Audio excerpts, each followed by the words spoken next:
Ang Solicitor General naman ang humarap sa oral arguments ng Korte Suprema kaugnay sa deklarasyon po ng martial law. Baon niyang prueba raw ng rebelyon.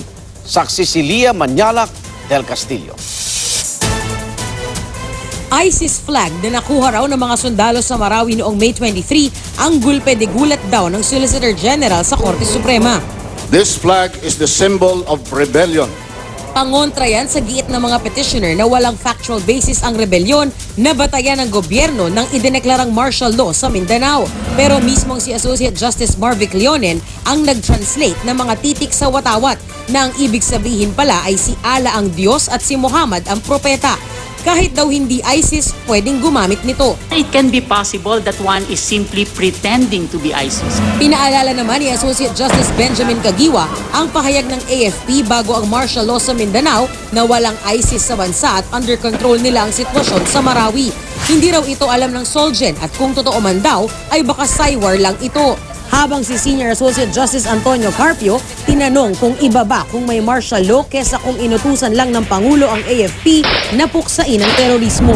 Psychological. You better listen to me now because I'm imposing martial law. Yeah, but can you talk that way to the Maote Group? You know, the president, the Maote Group threatened to burn Marawi a few months ago and the president said, go ahead. Well, these are... They will not listen. They will not be frightened.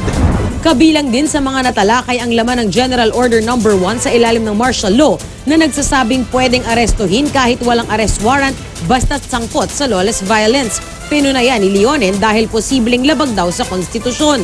Sa pagtatanong naman ni Associate Justice Francis Hardeleza, muling inulit ng petitioner ang ilang maliraw sa report ng Pangulo sa Kongreso tungkol sa martial law. Kabilang na ang pag-take over umano sa isang ospital at sa isang bangko na laman ng report na kinalaunan ay hindi pala totoo. Pinahaharap na bukas ng Korte Suprema sa oral argument sina Martial Law Administrator at Defense Secretary Delfin Lorenzana at Martial Law Implementer at AFP Chief of Staff General Eduardo Año. Agad na hiniling ng Solicitor General na dinggin ang kanilang pagharap sa isang executive session, bagay na dedesisyonan na rin bukas ng Korte Suprema. Ako si Lia Manyalak del Castillo, ang inyong saksi.